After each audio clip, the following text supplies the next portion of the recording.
আজকে কি করলাম আর কি রান্না করলাম সেগুলো নিয়েই থাকছে আজকে একটা ভিডিও। হ্যালো এভরিওয়ান, আসসালামু আলাইকুম। কি অবস্থা সবার, কেমন আছেন? আই হোপ সবাই অনেক বেশি ভালো আছেন।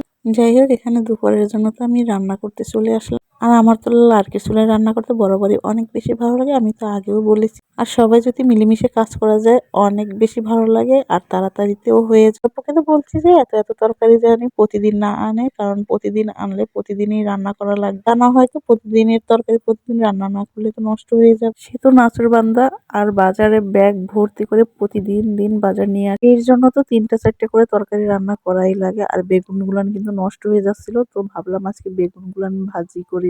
আর মাছে তেল দিয়ে তো বেগুন ভাজা খেতে অনেক বেশি ভালো লাগে। আর কিছু চাক চাক করে ভাজি করে নিয়েছি। আমার মেয়ে তো আমার মতন বেগুন খেতে অনেক বেশি ভালোবাসে। মশলাটা আমি বানিয়ে নিয়েছি, এটা দিয়ে আমি এই ফুলকপি আর শালগম দিয়ে মাছ দিয়ে যেটা রান্না করব তার জন্য। আর শ্বশুর আব্বু তো আমাকে সব কাজেই সাহায্য করে, শুধু আজ থেকে না, আমার বিয়ে হয়েছে যতদিন যাবত ততদিন থেকেই কিন্তু আমার শ্বশুর আব্বু আমাকে কোনো কাজ করতেই দেয় না, কারণ তার একমাত্র ছেলের বউ আমি। আর সে তো আমাকে অনেক ভালোবেসে তার পুত্রবধূ বানিয়েছে, আমি নাকি তার শখের পুত্রবধূ। যাই হোক, তাদের মন জুগিয়ে চলার চেষ্টা করি সবসময়। আমার থেকে জানি তারা কোনোদিন কষ্ট না পায়, আমি সেই চেষ্টা করি সবসময়, আর সেই চেষ্টা তো করেই যাব। যাই হোক, ওই দিয়ে কিন্তু আব্বু ঘরটা মুছে নিচ্ছে, যেহেতু আম্মুও অসুস্থ থাকে সবসময়, আমিও অসুস্থ, যার কারণে আব্বুকেই কষ্ট করতে হয়, বেশিরভাগ কাজ আব্বুই করে। যাই হোক, আব্বুর জন্য অনেক অনেক ভালোবাসা আর অনেক অনেক দোয়া করি আব্বু জানি সব সময় সুস্থ থাকে, ভালো থাকে। তুই এই কাজ করে এর জন্য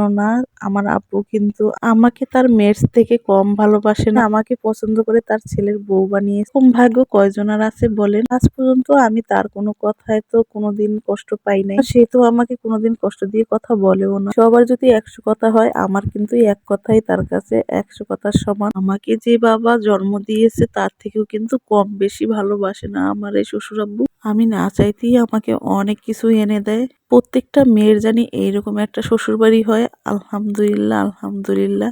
আসলে সবকিছু কিন্তু এত সুন্দর ছিল না, সবকিছু সুন্দর হয়েছে ভালোবাসার জন্য। কখনো তো আমি ভাবিই নাই যে আমি সংসার করতে পারবো। আসলে আমার জন্য কিন্তু সবাই অনেক বেশি পরিশ্রম করছে, এখন থেকে না, বিগত 15 বছর আগে থেকে। আমি যখন কাজ করতে পারতাম না, যখন আমার প্রথম প্রথম সবে বিয়ে হয়েছিল, হ্যাঁ, প্রত্যেকটা শ্বশুর শাশুড়ি কিন্তু একটু আবদার থাকে তাদের পুত্রবধূর উপর, যে ছেলের বউ আসবে, রান্না বাড়া করবে, সব কাজ কাম করবে। আমার শাশুড়িরও সেরকম হয়তো একটু আশা ছিল, বাট আমি তো বাবার বাড়িতে কখনো কাজ করি নাই, কিন্তু আমি তো কিভাবে রান্না করতে তাও জানি না। একদিন তো আমার শাশুড়ি আম্মু আমাকে রান্না করতে বলছিল, কিন্তু সেদিন তো আমি রান্না করতেই পারি নাই, আর খাবারটা কিন্তু কেউ খেতেও পারে না। সেদিন তো আম্মুর সাথে আব্বু অনেক রাগারাগি করছিল। শ্বশুর আব্বু বলছিল তুমি যদি রান্না না করতে পারো, আমার শাশুড়ি আম্মুকে বলতেছিল তোমার রান্না করার দরকার নাই, তুমি রেখে দিও, আমি কাজ করে এসে রান্না করব। তো সেদিনই বুঝলাম যে আমাকে সব কাজ শিখতে হবে আস্তে আস্তে করে। সেদিনই আমাকে আব্বু বলছিল, মা তুমি যতদিন না রান্না করতে পারো ততদিন তুমি শাশুড়ি আম্মু কিভাবে রান্না করে তুমি শুধু দেখবে, তোমার রান্না করতে হবে না। যেদিন মনে করবে যে তুমি রান্না করতে পারবে, আর সেদিনই তুমি রান্না করবে। যাই হোক, এখনো আমার সেই কথা মনে পড়ে। তো আজ এই পর্যন্ত, দেখা হবে নতুন কোনো ভিডিওতে, সেই পর্যন্ত সবাই ভালো থাকবেন। আল্লাহ হাফেজ।